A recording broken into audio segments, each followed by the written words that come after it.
Не започвайте, ако обичате едно изречение. Не го довършвайте, за да започнете друго. Да, благодаря ви. Това е много хубаво. Трябва да има етика на водещ. Да. Благодаря ви. Благодаря ви. Аз приемам тази критика, но понякога просто емоционалният градус става по-висок, пък и времето ни притиска, но приемам критиката.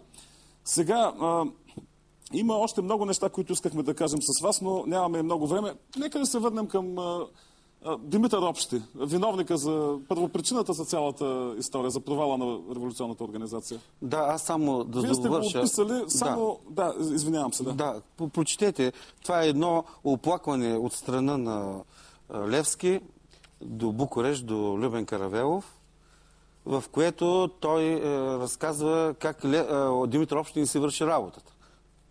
Да, той казва, ще го извадим от службата му поради неспособностите му на пълния места, поради хвалбите му, лъжите му и така нататък. И той казва, че самите хора идват и казват да го махнете Димитър Общи от нашите страни. Него и писарят му.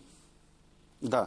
За жалост, изследванията, които прави Стоян Заимов след освобождението, в тях той твърди, че след като разтурят легията, сръбското правителство и двора в Белград, да, аз го пиша тук, дават пенсии на някои от ръководителите на българските формирования и Димитър Общи е сред тях, който получава сръбска пенсия. 150 дена. Да.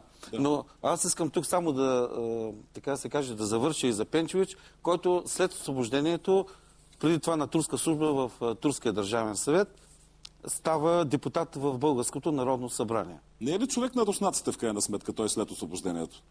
Ами той заедно с еленчанина Никола Михайловски оглавява така наречената Вакъвска комисия по имотите и ми се струва, тъй като четох някои изследвания, че основно златото, което се намира в българските търговци, изтича от България, именно за купуване на тия земи. Аз мисля, че той е живял твърде добре и много странно, че тези хора, които са формирали първото народно събрание, много ми приличат на сегашните, като ето, дори се очудвам, че след като той е правил тия обследвания на турска страна в района на Пазарджик и Батак, как депутатите от този район не са станали. Не са станали, аз просто съм удивен. Значи Захари Стоянов пише, драги зрители, как е смятал да разпита Иванчо Хаджипенчович, но се е погносил от самата мисъл, че той ще почне да му се оправдава, да ахка, да охка, и той го е правил. Казвал е, исках да му помогна, но не успях.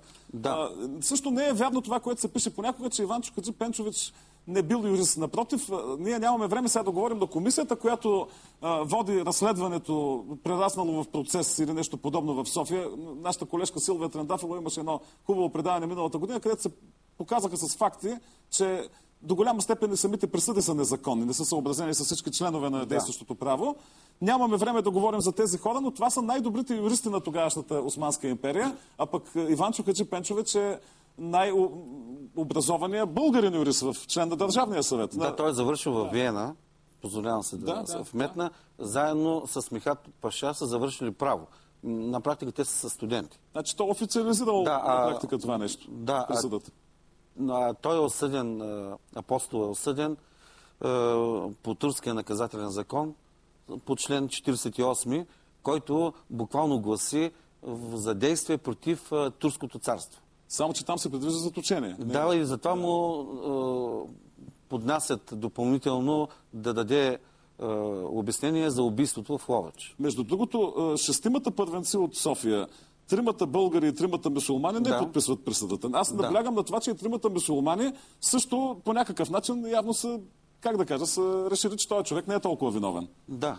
За разлика от Иванчо Хаджипенчович, който е подписал. Да, но странното е, че аз тук направих един опит и говорих с някои фактори да го махнем поне от портретите на учредителите на Народното събрание. Тъй като е формирана такава експозиция в Търновския бивш конак, където се е състояло първото заседание на Народното събрание. Или поне да бъде отбелязано каква роля играе. Да, и в това не сполучих. Значи аз не успях и дори оттам да го махна. Казаха ми, че там има авторски права на хората, които са направили експозицията. И Иванчо Пенчович, като отидете в Търново, посетите Музея на българското възраждане, експозицията учредители на Народното събрание, ще го видите сред всички учредители на Народното събрание с портрет. Сега, ние буквално свършваме нашето предаване, драги зрители. Имаше още много неща, които могат да се кажат. Ние ще продължим нашите разговори с Николай Иванов и при други поводи. Но искам да ви кажа нещо и от моя страна, което не е в така пряка хармония точно с темата за Левски, а по-скоро с тази за Хаджи Николи. Знаете, че в момента тече вече една благотворителна акция да си върнем Мануела.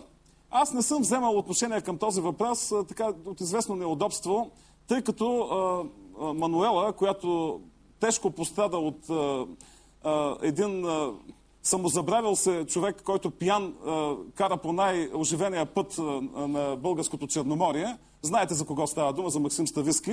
Мануела е съученичка на дъщеря ми. И са в един и същи клас. Знаете ли аз като баща как трябваше да реагирам на недоверието в очите на собствената ми дъщеря и на собствените ми деца? Какво става в България? Има ли правосъдие? Няма ли? Има ли обществено мнение? Няма ли? Ние се наслушахме на такива хленчове и плачове за този безразсъден и безотговорен човек, че някак се забравихме жертвите на неговата безотговорност. Тъй, че в момента тече такава кампания, има такъв благотворителен концерт в Велико Търново в музикално-драматичния театър Константин Кесимов. 100 лева струва поканата за този благотворителен концерт. 100 лева не са особено много пари. Има хора, за които не са никакви пари. Нека да проявим своето състрадание. Нека да проявим своята човещина. Аз така съм много зарадван от това, което ми каза госпожа Мина Илиева, която е координатор на кампанията, че се проявява вече човещина, че много хора се обаждат и питат с какво можем да помогнем. Тъй като има различни форми да се помогне. След като държавата не иска да помогне, нека да се помогнем самите ние. Българските общини, българските хора, българските родители, българските деца. В самото училище, езиковата гимназия в Велико Търново е започнала такава кампания. Самите деца поставят...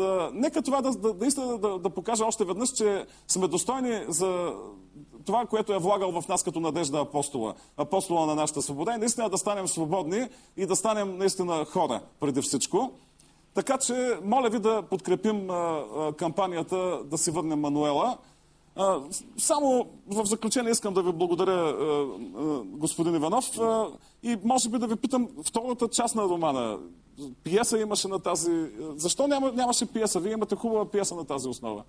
Ние не знаем дали пиесата ще види бял свят. Условията на български театър са твърде тежки. Трябва да формираме спонсорство. Самата тема Левски ми се струва, че, както и темата Ботев, не е много любимите... Почва да става казионна и някак се само за протоколни... любимите теми на нашите властници. Пък втората част на романа с много подробности по процеса, по самото обесване, надявам се да зарадвам българските читатели. Успехи още веднъж моля нашите зрители да ми простят за, може би, някои грешки като водещ, но нека все пак да помним нашия апостол, да се опитваме да бъдем... Ние не можем да достигнем до него, разбира се, тъй като не можем да достигнем и до други велики фигури от нашата история, но да се опитваме да бъдем повече българи и повече хора. Благодаря ви за вниманието и до следващата ни среща.